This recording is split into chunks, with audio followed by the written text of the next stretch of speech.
지난 시간에 말씀 듣기를 보충하는 의미에서 오늘은 묵상에 대해 말해 보겠습니다. 여러분은 성경을 어떻게 읽는지요? 질문이 좀 막연합니다마는 어떤 마음으로, 무엇을 바라는 마음으로 성경을 읽느냐는 거지요. 위로받기 위해, 또는 문제의 해결책을 찾으려, 또는 나의 발걸음을 인도하는 빛으로, 어떤 사람은 부적처럼 말씀을 써서 주머니에 넣고 다니기도 하더라고요. 또 어떤 교회는 연말이 되면 말씀 한 구절이 새겨진 북마크 같은 것을 돌려가며 뽑아서 그것을 특별히 한 해 동안 자신에게 주신 하나님의 말씀이라고 잘 모시기도 하고요. 성경으로 참 여러 가지 합니다. 그러나 그들이야 어쨌든 우리는 하나님을 알려고 읽습니다.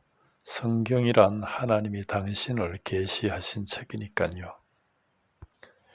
창세기 1장 1절에 태초에 하나님이 천지를 창조하시니라로 시작해서 요한계시록 마지막에 새 하늘과 새 땅, 즉 새 천지를 이루시는, 그리고 그 안에 당신과 함께할 당신의 백성을 불러 만들어 가시는 하나님의 이야기를 기록한 책이라는 말씀입니다. 우상 만드는 집안의 아들인 아브라함을 불러 믿음의 조상으로 만들어 가시는, 아브라함이 믿음이 좋아 복받았으니 우리 또 큰 믿음을 가져 아브라함처럼 복받는 사람이 되자는 그런 인간의 이야기가 아니라 그런 형편없는 인간을 친히 부르셔서 당신 백성의 본으로 만들어 가시는 하나님의 이야기라는 말씀입니다. 요셉의 이야기도 마찬가지지요. 요셉이 어려움 중에도 하나님을 잘 믿어 출세했으니 우리도 요셉을 본받아 하나님을 잘 믿어 복받는 사람이 되자는 그런 인간 중심의 이야기가 아니라 그런 어려움을 통해 요셉을 붙들어 양식을 관장하는 총리로 만들어 당신 백성의 생명을 구하시는 하나님의 이야기라는 말씀입니다.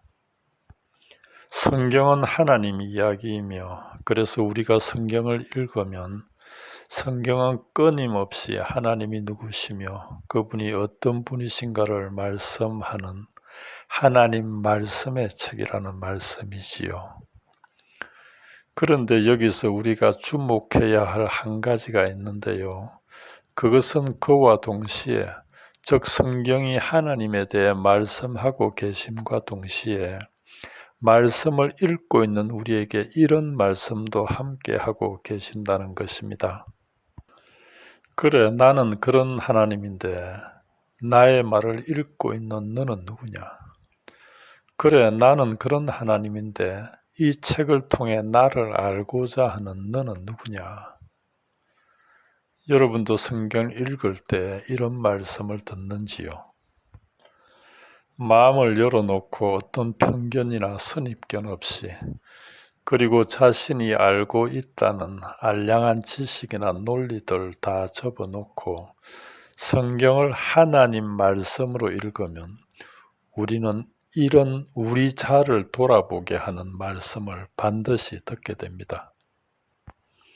왜냐하면 이 말씀을 통해 우리가 하나님 앞에 어떤 존재인가 하는 자인식이 생기며 이 자인식을 통해서만 우리가 하나님과의 관계 속으로 들어갈 수 있기 때문입니다.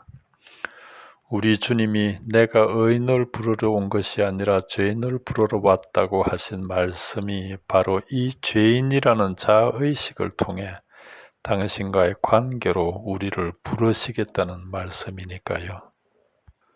그래서 만일 여러분이 성경을 읽으며 이런 말씀을 듣지 못했다면 그 이유는 단지 성경을 하나님 말씀으로 붙들고 읽은 게 아니었을 뿐이라는 거지요.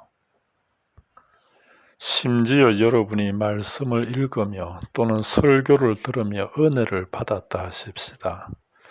참으로 은혜를 받았다면 비록 여러분이 인지하지 못했다 할지라도 그 과정 중에 그래, 나는 이런 하나님인데 나를 알고자 하는 너는 어떤 존재냐라는 말씀을 듣고 나는 하나님 앞에 참으로 이런 존재로구나 하는 자인식이 분명히 있었으며 이 자인식을 통해 하나님과의 관계 속으로 들어갔기에 은혜가 주어진 것이지 그렇지 않고는 은혜가 주어질 수 없다는 말씀입니다.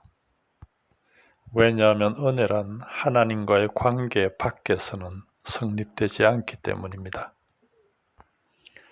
여러분 모두에게 이 내용이 꼭 이해되기를 바랍니다. 이것이 안 되면 성경이 하나님의 말씀이라는 것과 그리고 하나님과의 관계 또는 하나님 안에서라는 말의 의미를 제대로 이해하지 못하고 있는 거니까요. 제법 길게 설명해 보았는데요. 이렇게 말씀을 통해 하나님과의 관계 속에 있는 것, 이것을 한마디로 표현해 묵상이라 한다는 것입니다. 여러 사람이 여러 가지로 묵상을 말하지만 말씀을 통해 말씀하시는 하나님과 함께 있는 것, 그분과의 관계 속에 있는 것, 이것이 묵상의 핵심입니다. 시편 1편을 보면 복 있는 사람은 여호와의 율법을 주야로 묵상한다 하며 시편 119편 148절은 주의 말씀을 묵상하려고 내 눈이 야경이 깊기 전에 깨었나이다 합니다. 그리고 여호수아 1장 8절에서는 모세의 후계자가 된 여호수아에게 하나님이 친히 이 율법책이 내 입에서 떠나지 말게 하며 주야로 그것을 묵상하라 하시고요. 창세기 24장 63절은 이삭이 저물 때에 들에 나가 묵상하다가 눈을 들어보매 낙타들이 오는지라 하며 이삭의 묵상하는 모습을 그리고 있습니다. 성경은 이외에도 여러 곳에서 묵상을 말씀하고 있는데요. 이 모든 말씀들을 통해 우리가 알 수 있는 것은 묵상은 말씀을 통해 하나님과 함께 하나님 안에 있다는 것입니다. 복 있는 사람은 여호와의 율법을 주야로 묵상한다는 말씀은 율법, 즉 말씀을 통해 늘 하나님 안에 있는 사람이 복 있는 사람이라는 거지요.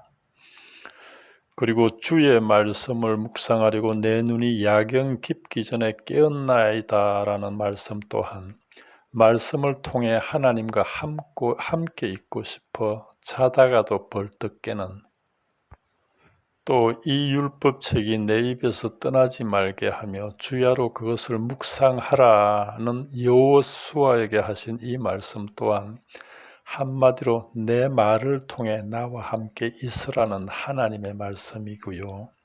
다른 말로는 내 말을 통해 내가 너와 함께 있겠다는 말씀이기도 한 거지요. 그리고 하루 일을 마치고 들에 나가 묵상하는 하나님 안에 있는 이삭의 모습 참으로 아름답지 않는지요.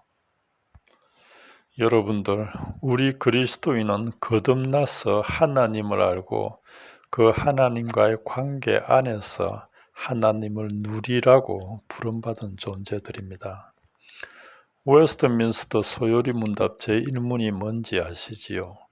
사람의 제일 되는 목적이 무엇인가? 그에 대한 답이 하나님을 영화롭게 하고 그를 영원토록 누리고 즐거워하는 것입니다. 그럼에도 사람들은 하나님으로부터 부름받은 이 엄청난 존귀함을 잘 모르는 것 같습니다. 왜냐하면 그런 사람 보기가 참으로 쉽지 않으니 말입니다. 진실로 우리로 올바른 자인식에 이르게 하고 그로 인해 그분을 알아 그분에 대한 우리의 사랑을 키우고 그분 안에서 그분을 누리는 방법에는 묵상보다 더 나은 것이 없다 해도 과언이 아닙니다. 왜냐하면 묵상은 말씀으로 하나님께 이르는 깊고도 친밀한 하나님과의 관계 속으로 들어가게 하는 거의 유일한 방편이기 때문입니다. 그럼에도 이를 위해 우리가 치러야 할 대가는 사실 아무것도 없습니다. 조금의 시간을 투자하는 것 외에는 말입니다. 묵상은 시간을 필요로 하니까요. 남들을 위해 희생하고 봉사하고 구제하는 등은 좋은 일입니다. 그러나 우선해서 홀로 골방에서 하나님 앞에 말씀 붙들고 묵상하는 시간을 먼저 가져야 합니다.